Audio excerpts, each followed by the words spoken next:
Hallo, welkom bij les 8 van de Dutch Survival Kit. In deze les leer je over reizen met het openbaar vervoer, oftewel het OV. Het openbaar vervoer in Nederland bestaat uit de bus, de tram, de metro en de trein. En op sommige plekken is er een pont. Je betaalt voor al het openbaar vervoer met je OV-chipkaart of met je bankpas. Je moet altijd inchecken en weer uitchecken.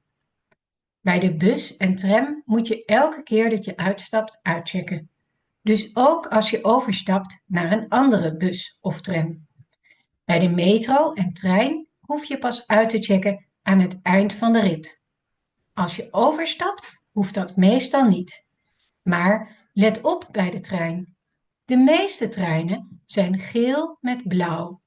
Dat zijn treinen van NS. Maar in sommige regio's zijn ook treinen van Arriva. Die zijn rood of blauw. Als je overstapt van NS naar Arriva, of andersom, moet je wel uitchecken bij de een en weer inchecken bij de ander. Bussen en trams stoppen bij een halte. Treinen op een station.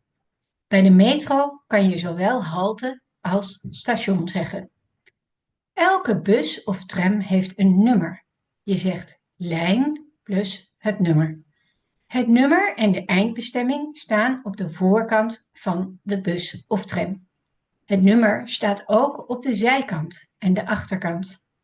De metro heeft in Amsterdam een nummer en in Rotterdam een letter.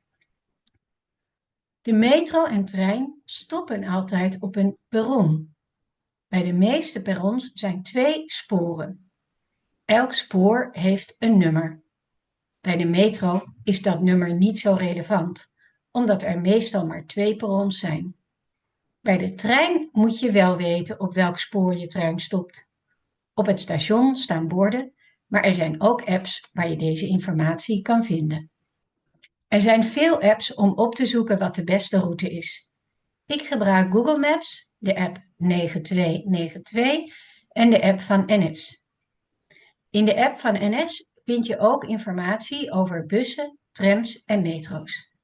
Je ziet ook op welk spoor de trein vertrekt en of er vertraging is.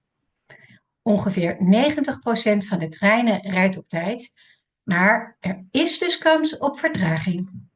Dit was les 8. Je kan nu oefeningen maken op de website of naar de video van les 9 kijken. Doei!